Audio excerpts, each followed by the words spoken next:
بسم اللہ الرحمن الرحیم۔ السلام علیکم، میرے چینل میں خوش آمدید۔ پیارے دوستو، آج میں آپ کے لیے ایک بہت ہی زیادہ دلچسپ، ناقابل یقین اور سنسنی خیز کہانی لے کر آئی ہوں۔ لیکن کہانی شروع کرنے سے پہلے میری آپ سے یہ گزارش ہے کہ اگر آپ میرے چینل پر نئے ہیں تو ہمارے چینل کو ضرور سبسکرائب کریں تاکہ آپ کو ہماری ویڈیو سب سے پہلے مل سکے۔ تو آئیں پھر کہانی شروع کرتے ہیں۔ روز ازل سے خیر و شر کی قوتیں ایک دوسرے سے برسرے پیکار چلی آ رہی ہیں۔ انسان اور شیطان کے درمیان میں یہ جنگ روز اول سے جاری ہے اور ابد تک جاری رہے گی۔ چونکہ شیطان انسان کا سب سے بڑا دشمن ہے، اس لیے شیطانی قوتیں ہمیشہ انسان کو نقصان پہنچانے میں مصروف رہی ہیں۔ جس کی جو نیت ہو اسے وہی ملتا ہے، اس لیے آخر کار نیکی کی قوتیں ہی غالب آتی ہیں اور بدی اپنے انجام بد کے ساتھ جہنم کی تاریکیوں میں دفن ہو جاتی ہے۔ منشا قدرت یہی ہے کہ انسان شیطان کے مقابلے میں ڈٹا رہے۔ شیطان کے جال بظاہر جتنے مضبوط نظر آتے ہیں، حقیقت میں اتنے ہی کمزور ہوتے ہیں۔ انسان کی ذرا سی ہمت اس کے سارے داؤ پیچ بکھیر کر رکھ دیتی ہے۔ خیر و شر کے ان دو گروہوں کے تصادم سے طرح طرح کی کہانیاں جنم لیتی آئی ہیں۔ میری کہانی بھی اسی وسیع و عریض کائنات میں پھیلی انہی ان گنت کہانیوں میں سے ایک ہے۔ کم عمری سے ہی مجھے روحانیت کا از حد شوق تھا۔ عملیات کی دنیا مجھے بہت حسین نظر آتی تھی۔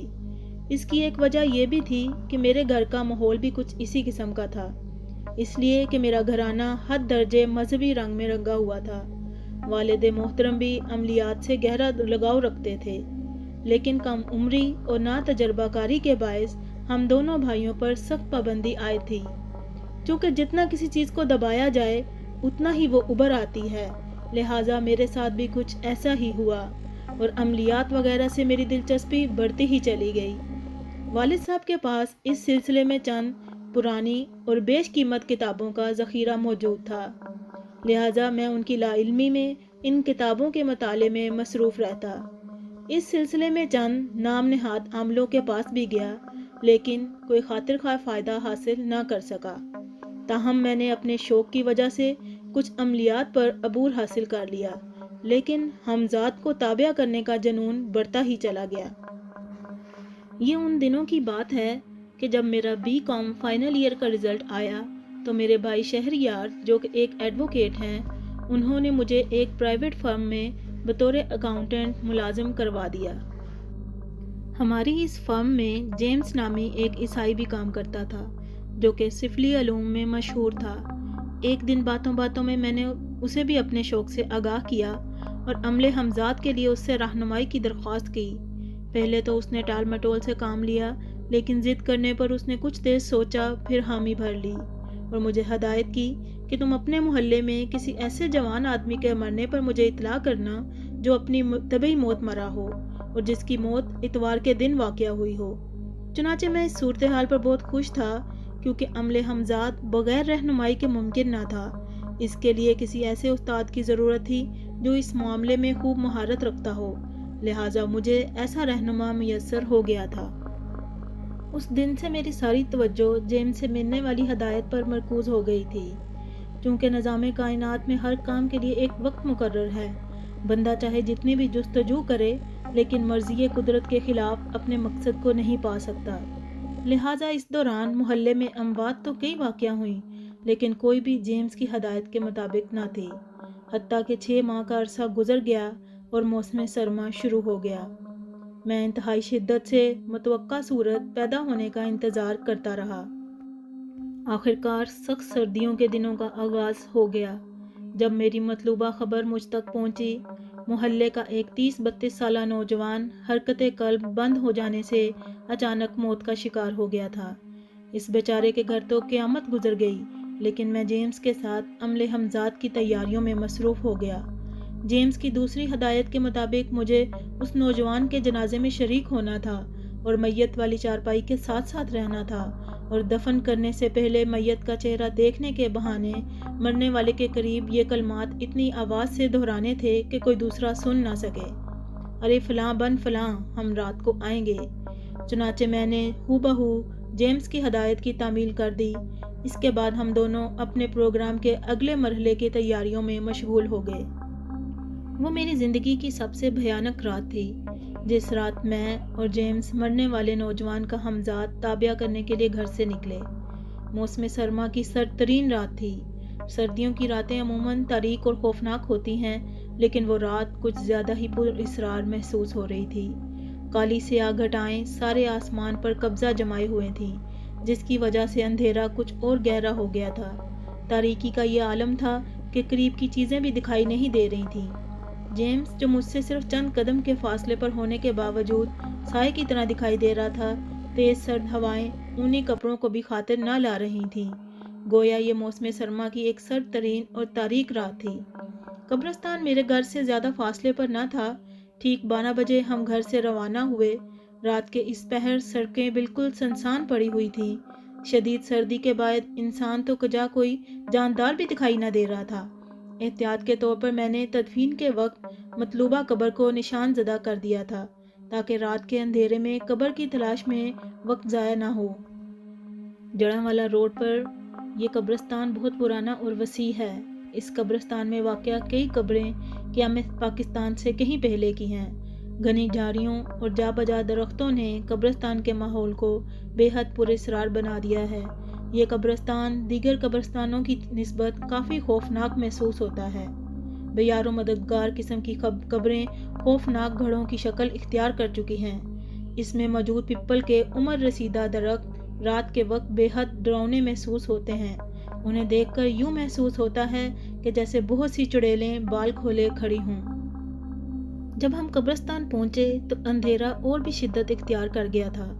اگر ہمارے پاس روشنی کا مناسب بندوبست نہ ہوتا تو اتنے سخت اندھیرے میں ہم ایک قدم بھی نہ اٹھا سکتے۔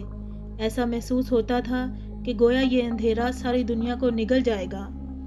اتنا دہشتناک ماحول دیکھ کر ایک دفعہ تو میں ڈگمگا گیا اور دل چاہا کہ جیمز کو چھوڑ کر بھاگ جاؤں۔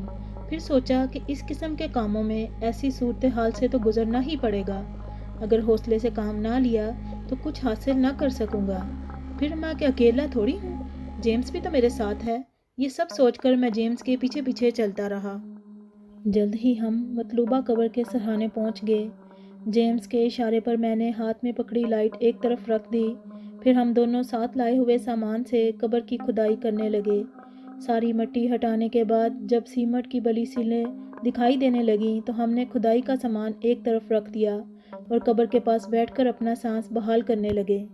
کچھ دیر بعد ہم نے دوبارہ اپنے کام کا آغاز کیا اور ایک ایک کر کے تمام سیلیں ہٹا دیں۔ قبرستان کے وحشتناک اندھیرے میں کھلی ہوئی قبر میں لیٹی میت کو دیکھ کر میرے رونگٹے کھڑے ہو گئے۔ موسم کی سرد ہوا اور ماحول کی وحشت نے میرا جسم برف کی طرح ٹھنڈا کر دیا تھا۔ مجھے اپنے اعضاء منجمد سے محسوس ہو رہے تھے۔ جیمز نے بے خوفی سے قبر میں اتر کر میت کے چہرے سے کفن ہٹا دیا اور ہاتھ بھی کفن سے باہر نکال دیے۔ پھر اپنی جیب سے 2 لمبے اور تیز پھل والے خنجر نکال کر مردے کے کھلے ہوئے ہاتھوں پر رکھ دیے۔ اس کے بعد جیمز باہر نکل کر مردے کے بائیں طرف قبر کی دیوار پر بیٹھ گیا اور مجھے قبر کے اندر اتر کر مردے کے پاؤں کی طرف بیٹھنے کے لیے کہا۔ یہ بڑا مشکل مرحلہ تھا۔ میں ذہنی طور پر اس آزمائش سے گزرنے کے لیے بالکل تیار نہ تھا، پر اس کے بغیر کوئی چارہ نہیں تھا۔ میں نے اپنے آپ کو اس خوفناک صورتحال کے لیے تیار کیا، دل سے خوف دور کرنے کے لیے سوچا کہ یہ بے جان جسم بھلا مجھے کیا نقصان پہنچا سکتا ہے۔ ایسے ہمت بندھانے والے فکرات سوچتا ہوا میں قبر کے اندر اتر گیا اور مردے کے پاؤں کی طرف بیٹھ گیا۔ جیمز کے مطابق مجھے چونکہ ایسے عملیات کا کوئی تجربہ نہ تھا، اس لیے میرے لیے وظیفہ جیمز نے پڑھنا تھا، جبکہ ہمزاد قول و قرار میں نے طے کرنے تھے تاکہ ہمزاد میرے احکامات کا پابند بن سکے۔ جیمز نے اس کی ایک ترجیح یہ پیش کی تھی کہ میں چونکہ مسلمان تھا اور جو علم پڑھا جانا تھا وہ ایک سفلی علم تھا، اور کسی بھی مسلمان کے لیے سفلی علم پڑھنا بلا شک و شبہ خرابی ایمان کا باعث ہے۔ اس وقت صورتحال بھی کچھ ایسی تھی کہ میں ہر مرحلے پر جیمز کی ہدایت کا محتاج تھا۔ چونکہ اس عمل کے لیے طریقہ کار سے میں قطعاً ناواقف تھا، اس لیے بغیر سوچے سمجھے جیمز کے اشاروں پر چلنے کے لیے مجبور تھا۔ میرے قبر کے اندر بیٹھتے ہی جیمز نے عمل کا آغاز کر دیا۔ تقریباً آدھا گھنٹہ گزر گیا۔ جیمز آنکھیں بند کیے عمل پڑھنے میں مگن رہا۔ خوف کی وجہ سے میں ٹکٹکی باندھے مردے کی طرف دیکھ رہا تھا۔ وہ کسی ناگہانی صورت سے بچنے کے لیے بالکل تیار بیٹھا تھا۔ پھر اچانک مجھے کسی قسم کی حرکت کا احساس ہوا۔ میں اندھیرے میں آنکھیں پھاڑ پھاڑ کر مردے کی طرف دیکھے جا رہا تھا، لیکن وہ بے جان جسم جو کا تو بے حس و حرکت پڑا ہوا تھا اور بظاہر کوئی تبدیلی محسوس نہیں ہو رہی تھی، لیکن کوئی نامعلوم سا احساس مجھے مسلسل بے چین کیے جا رہا تھا۔ دل چاہتا تھا کہ فوراً قبر سے باہر نکل جاؤں اور ہمیشہ کے لیے ایسے عمل سے کنارہ کش ہو جاؤں جو جان جیسی قیمتی شے کے لیے خطرہ بن جائے، لیکن یہ آخری مرحلہ ہے، اس کے بعد کامیابی ہی کامیابی ہے۔ اس خیال نے مجھے بیٹھے رہنے پر مجبور کر دیا۔ میں ایسے ہی خیالات کی جلگار میں پھنسا ہوا تھا۔ اچانک میری نظر مردے کے ہاتھوں پر پڑی تو میرا دل خوف سے دھڑک اٹھا۔ اپنی بڑھتی ہوئی بے چینی کا احساس مجھ پر واضح ہو گیا تھا۔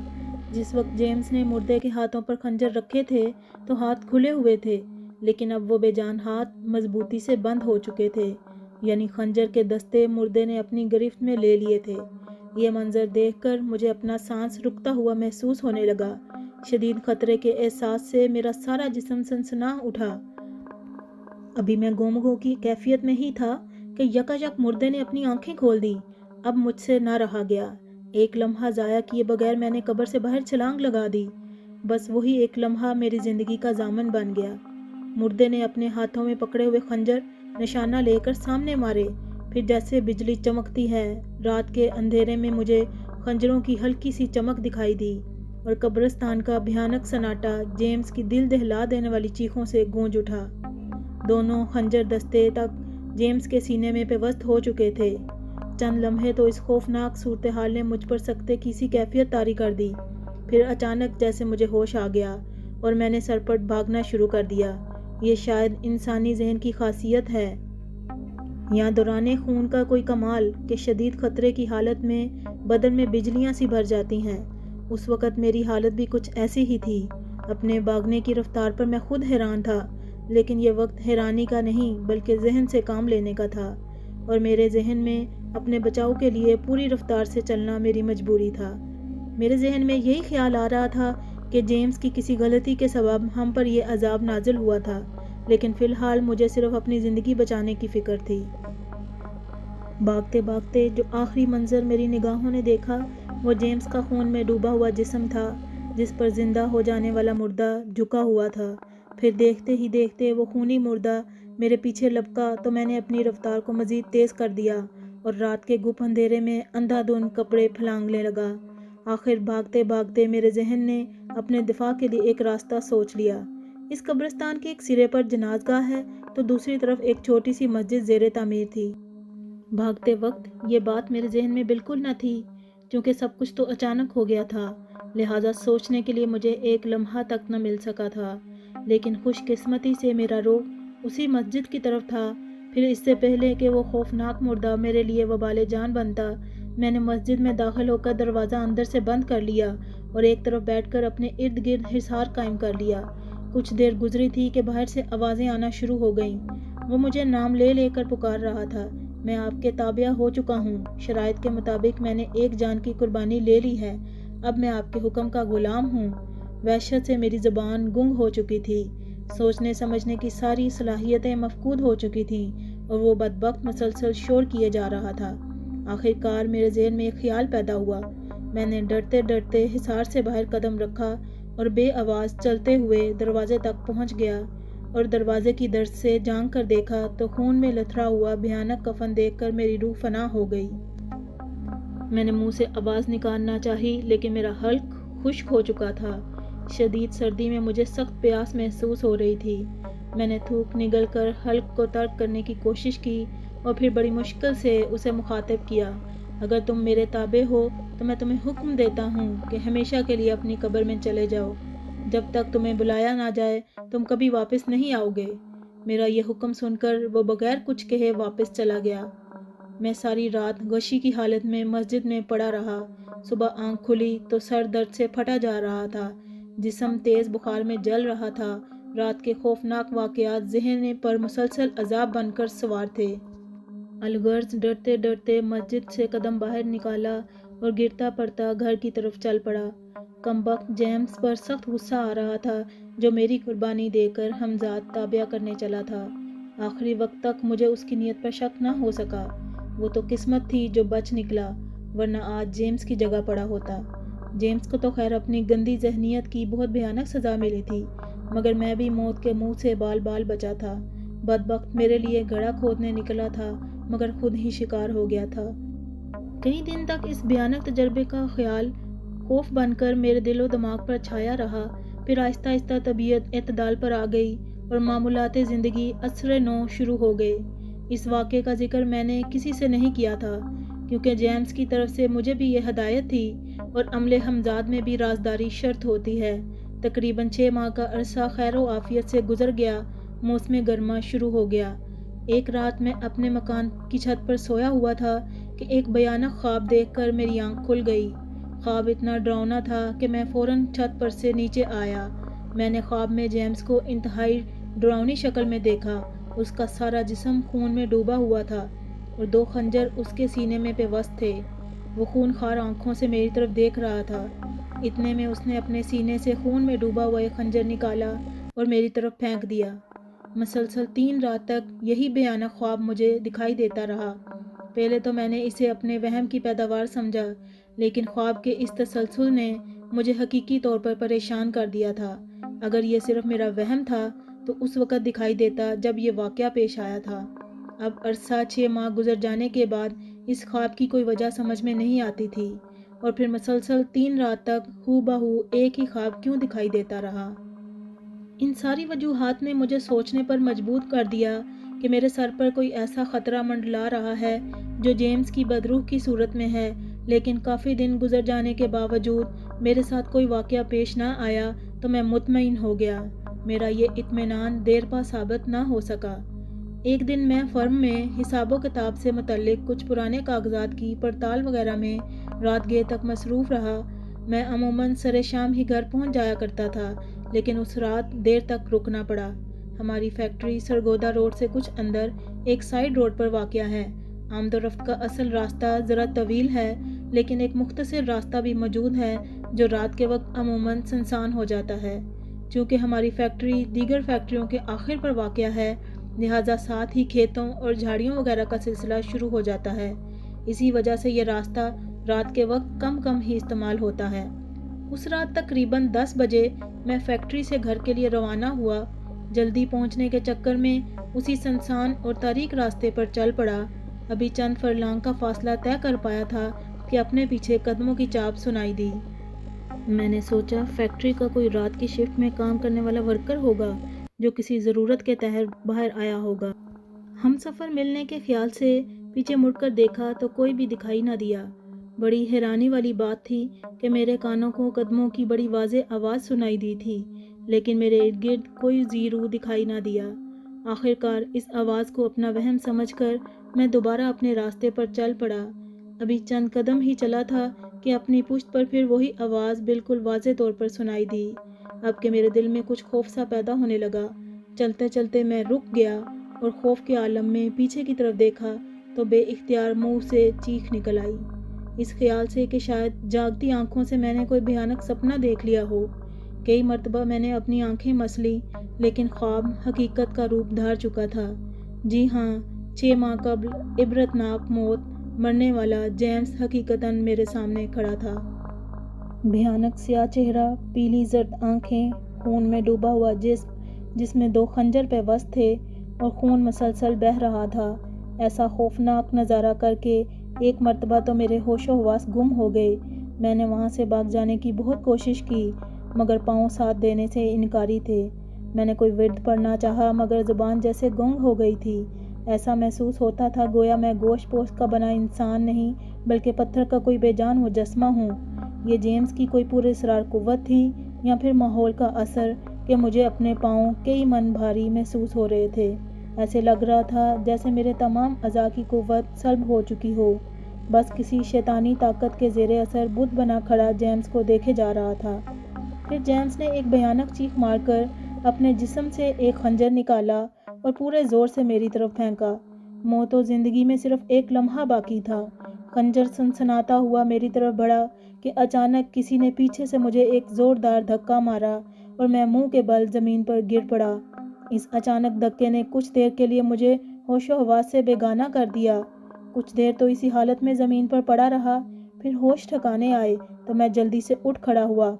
فطری طور پر میری نگاہیں اپنے سامنے کھڑے جیمز کی تلاش میں اٹھ گئیں، لیکن وہاں پر جیمز کا نام و نشان تک نہ تھا۔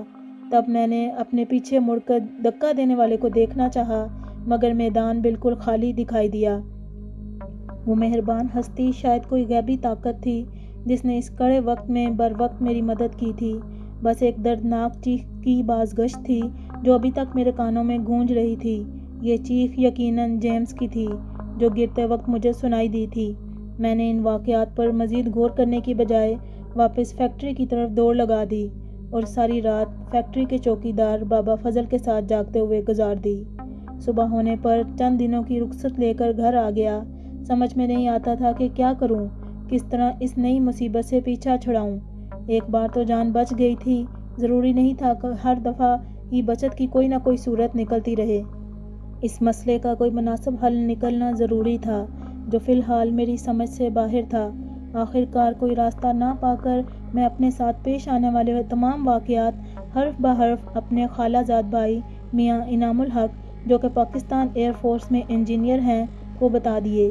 تمام واقعات سن کر وہ مجھے فوری طور پر اپنے ایک دوست کے پاس لے گئے، جنہوں نے تھوڑی دیر مراقبے کے بعد بتایا کہ جیمز کی بدرو تم سے اپنی موت کا انتقام لینا چاہتی ہے، لیکن دن کے وقت وہ تم پر غالب نہیں آ سکتی اور رات کے وقت تم گھر سے باہر نہیں نکل سکو گے جس وقت تک اس مسئلے کا کوئی حل نہیں نکل آتا، ورنہ دوسری صورت میں تم سخت نقصان اٹھاؤ گے۔ پھر انہوں نے گھر کے حصار کے لیے 4 دم کیے ہوئے کیل دیے جو چاروں کونوں میں ٹھونکنے تھے، اور مزید پیش رفت کے لیے ہمیں 3 روز بعد آنے کے لیے کہا۔ ابھی 3 روز مکمل نہیں ہوئے تھے کہ ایک بری خبر نے میری ساری امیدوں پر پانی پھیر دیا۔ عامل صاحب اپنے کمرے میں چلے میں مصروف تھے کہ اچانک چیخوں کی آواز نے آس پڑوس کے لوگوں کو ادھر متوجہ کر دیا۔ محلے والے بھاگتے ہوئے وہاں پہنچے تو دروازہ اندر سے بند پایا۔ جب تک دروازہ توڑا گیا، اندر سے عامل صاحب کی صرف لاش ہی مل سکی۔ سر پر پڑنے والی شدید چوٹیں موت کا سبب بنی تھیں۔ معلوم نہیں ان سے کیا غلطی سرزد ہو گئی تھی، شاید حصار کرنے میں کوئی کوتاہی کی ہوئی تھی، یا پھر جیمز کی بدرو بھاری پڑ گئی تھی۔ بہرحال جو کچھ بھی ہوا قابل افسوسناک تھا۔ انعام بھائی نے اس دوران کئی لوگوں سے رابطہ کیا، لیکن کوئی خاطر خواہ نتیجہ نہ نکل سکا۔ اسی دوران گاؤں سے ہمارے ایک عزیز حکیم یوسف علی صاحب گھر آئے۔ باتوں باتوں میں گھر والوں نے ان سے اس پریشانی کا تذکرہ کیا۔ انہوں نے تمام واقعات تفصیل سے سنے اور سوچ میں پڑ گئے۔ کچھ دیر غور و فکر کے بعد کہنے لگے، طلعت بیٹا، صورتحال کافی گمبھیر ہے۔ میں بذات خود تو تمہاری کوئی خاص مدد نہیں کر سکتا، لیکن اگر تم ہمت سے کام لو تو میرے ذہن میں اس مسئلے کا 100% حل موجود ہے۔ آپ کو بتاتا چلوں کہ حکیم صاحب بھی کسی وقت حمزاد کا چلہ کاٹ چکے تھے اور ان معاملات کی بخوبی سمجھ رکھتے تھے۔ دراصل اس قسم کے چلوں میں سخت قسم کی پابندیاں برداشت کرنا پڑتی ہیں جو ہر کس و ناقص کے بس کا روک نہیں ہوتی، لہٰذا یہ بھی کچھ مسائل کی بنا پر ان پابندیوں کے متحمل نہ ہو سکے اور کچھ عرصہ حمزاد تابع رکھنے کے بعد آزاد کر دیا۔ اہل علم حضرات یہ بات جانتے ہیں کہ حمزاد دراصل ایک باطنی قوت ہے جو ہر وقت انسان کے ساتھ رہتا ہے اور مرنے کے بعد قبر میں بھی ساتھ ہی چلا جاتا ہے۔ بعض لوگ کہتے ہیں کہ یہ انسان کا دوسرا جسم ہے جسے جسم کثیف بھی کہتے ہیں۔ یہ ہر وقت انسان کو برائی کا مشورہ ہی دیتا ہے، چونکہ یہ ایک ماورائی مخلوق ہے اور انسانی نظر اس کا احاطہ نہیں کر سکتی، لیکن یہ چاہے تو انسانی صورت میں ظاہر ہو سکتا ہے، لیکن اس کی صورت متعلقہ انسان سے مشابہ ہوتی ہے۔ تقریباً ہر مذہب میں اسے تابع کرنے کے چلے موجود ہیں۔ چونکہ ہر وقت ساتھ رہنے کی وجہ سے یہ بندے کی خوبیوں اور خامیوں سے واقف ہوتا ہے، اس لیے حمزاد کے چلے کافی زیادہ سخت ہوتے ہیں، جس میں جان جانے کا بھی ڈر رہتا ہے۔ لیکن یہ ایک مستند بات ہے کہ حمزاد ایک حقیقت ہے، لہٰذا اپنے حمزاد کو تابع کرنے کے علاوہ دوسروں کے حمزاد کو بھی تابع کیا جا سکتا ہے، جس طرح میں نے جیمز کے ساتھ مل کر کیا تھا۔ یہی چلہ حکیم صاحب بھی کر چکے تھے، لیکن ان کا طریقہ جیمز والے طریقے سے مختلف تھا۔ حکیم صاحب کے مطابق مجھے بھی انہی والے طریقے پر عمل کرتے ہوئے جیمز کی بدروح کو تابع کرنا تھا۔ اس کے لیے رات کے 2:30 بجے عیسائیوں کے قبرستان میں جیمز کی قبر سے 2.5 گز کے فاصلے پر حصار کھینچنا تھا۔ لوازمات کے طور پر دال ماش کی 2.5 روٹیاں اور کچھ دیگر سامان ساتھ رکھنا تھا۔ کافی مشکل کام تھا۔ دوبارہ ہمت ممکن نہیں تھی کیونکہ میں عمل حمزات کے خوفناک مراحل سے گزر چکا تھا، لیکن جان و مال کے تحفظ کے لیے جدوجہد فرض ہے۔ اور پھر حکیم صاحب دوران عمل بذات خود میرے ساتھ رہنے کے لیے تیار تھے، لہٰذا میں نے بھی اس کام کو انجام دینے کا پختہ ارادہ کر لیا۔ کیونکہ میں عمل حمزات کے خوفناک مراحل سے گزر چکا تھا، لیکن جان و مال کے تحفظ کے لیے جدوجہد فرض ہے۔ اور پھر حکیم صاحب دوران عمل بذات خود میرے ساتھ رہنے کے لیے تیار تھے، لہٰذا میں نے بھی اس کام کو انجام دینے کا پختہ ارادہ کر لیا۔ عمل کا طریقہ بالکل سادہ اور آسان تھا۔ دوران عمل پڑھے جانے والے کلمات میں نے اچھی طرح یاد کر لیے۔ تمام ضروری تیاری کے بعد ایک دن ہم سر شام ہی قبرستان میں پہنچ گئے اور اندھیرا پھیلنے سے پہلے جیمز کی قبر سے مخصوص فاصلے پر حصار کھینچ کر انتظار میں بیٹھ گئے۔ مقررہ وقت پر میں نے عمل کا آغاز کر دیا۔ وقت گزرتا گیا اور میں مطلوبہ ورد پڑھنے میں مصروف رہا۔ قبلہ حکیم صاحب ساتھ نہ ہوتے تو اتنی بڑی ہمت کہاں سے لاتا۔ رات کے 2:30 بجے کا وقت، قبرستان کا دہشت ناک ماحول اور پھر جیمز کی بدروح کا سامنا، یہ ساری باتیں اپنے بس کا روکنا تھیں۔ خوف تو انسانی فطرت میں شامل ہے، اس لیے کوئی نہ کوئی وسوسہ ضرور تنگ کرنے لگتا تھا، لیکن اب سوچنے سمجھنے کا وقت گزر چکا تھا۔ حصار سے باہر قدم رکھنا سراسر خودکشی کرنے کے مترادف تھا۔ تقریباً 2 گھنٹے خیریت سے گزر گئے، پھر یکایک قبرستان کے خاموش سناٹے میں انتہائی کریہہ آوازیں گونجنے لگیں، جیسے بہت سے الو مل کر چیخ رہے ہوں۔ قبرستان کے پرسکون ماحول کے ساتھ میرے دل و دماغ میں بھی ہلچل مچ گئی تھی۔ پھر ابھی کچھ دیر ہی گزری تھی کہ حصار سے کچھ فاصلے پر گاڑھا سا سفید رنگ کا دھواں پیدا ہونے لگا۔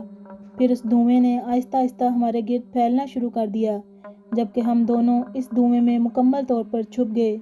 اس صورتحال نے ایک دفعہ تو میرے جسم کے تمام مسام کھول کر رکھ دیے، مگر میں نے وظیفہ پڑھنا ترک نہ کیا۔ کچھ دیر تو یہی صورتحال رہی، پھر آہستہ آہستہ جس طرح دھواں پھیلا تھا اسی طرح چھٹ گیا۔ کوشش تو میری یہی تھی کہ آنکھیں بند کر کے کامل توجہ کے ساتھ ورد کرتا رہوں، پر ایسے خوفزدہ کر دینے والے ماحول میں یہ بڑا مشکل کام تھا، اس لیے ذرا سے کھٹکے پر میری آنکھیں خود بخود کھل جاتی تھیں۔ دھواں چھٹنے پر میں نے دوبارہ آنکھیں بند کر لیں، لیکن ایک خوفناک گھبراہٹ نے مجھے آنکھیں کھولنے پر مجبور کر دیا۔ حصار سے کچھ فاصلے پر مجھے آگ کی طرح روشن 2 آنکھیں نظر آئیں۔ اندھیرے میں غور سے دیکھا تو انتہائی قد آور مکروہ شکل ریچھ کی شکل کا جانور تھا۔ جسم پر لمبے سیاہ بال لٹک رہے تھے اور وہ 2 پاؤں پر انسان کی طرح کھڑا ہمیں گھورے جا رہا تھا۔ میں نے خوفزدہ نظروں سے حکیم صاحب کی طرف دیکھا، ان کی نگاہیں بھی اسی پر جمی ہوئی تھیں۔ ہمیں اپنی طرف متوجہ پا کر اس ریچھ نما جانور نے منہ سے ایک زوردار چنگھاڑ نکالی اور اپنا پاؤں زور سے زمین پر مارا۔ جوں ہی اس کا بھاری پاؤں زمین پر پڑا، قبرستان میں گویا ایک بھونچال سا پیدا ہو گیا۔ اچانک خوفناک گڑگڑاہٹ کے ساتھ ہمارے ارد گرد کی قبریں پھٹنی شروع ہو گئیں اور پھٹے پرانے کفن لٹکائے مردے اپنی اپنی قبروں سے نکل کر ہماری طرف بڑھنے لگے۔ قریب تھا کہ میں حصار چھوڑ کر بھاگ اٹھتا کہ مجھے حکیم صاحب کی آواز سنائی دی، "خبردار! اپنا وظیفہ نہ چھوڑ بیٹھنا، یہ فقط نظروں کا دھوکہ ہے۔ شاباش، ڈٹے رہو، حصار کے اندر خطرے کی کوئی بات نہیں، یہ شیطان کا آخری حربہ ہے جو ہم نے ناکام بنانا ہے۔" قبلہ حکیم صاحب کی بروقت آواز نے میری ڈھارس بندھائی اور میں سنبھل کر بیٹھ گیا۔ پھر واقعی چند لمحوں بعد سب کچھ گویا ہوا میں تحلیل ہو گیا اور قبریں ویسی کی ویسی نظر آنے لگیں۔ میرے وظیفے کا وقت بھی مکمل ہو چکا تھا، باوجود اس کے میں نے اپنا ورد جاری رکھا۔ ابھی مقررہ تعداد سے چند مرتبہ زائد پڑھ پایا تھا کہ سامنے موجود جیمز کی قبر نے زور زور سے ہلنا شروع کر دیا۔ میری نگاہیں جیمز کی قبر پر اور ہونٹ ورد میں مصروف تھے۔ تب قبر کے اوپر گدلا سا دھواں دکھائی دیا اور چند لمحوں میں وہ دھواں جیمز کا مکروہ روپ دھار گیا۔ جیمز کا ہیولا تھوڑی دیر تک میری طرف گھورتا رہا، پھر ہاتھ بڑھاتے ہوئے مجھ سے روٹیوں کا مطالبہ کیا۔ تب میں نے اسے کولو قرار لیتے ہوئے 3 مرتبہ اس سے اپنا تابع ہونے کا اقرار لیا۔ تب شرط کے مطابق میں نے روٹیاں حصار سے باہر اچھال دیں جو فوراً اس نے جھپٹ لیں۔ پھر میں نے اپنے پروگرام کے مطابق اسے ہمیشہ کے لیے قبر میں چلے جانے کا حکم دیا۔ اس پر جیمز کی روح نے اقرار میں گردن ہلائی اور ہمیشہ ہمیشہ کے لیے اپنی قبر کے اندر چلی گئی۔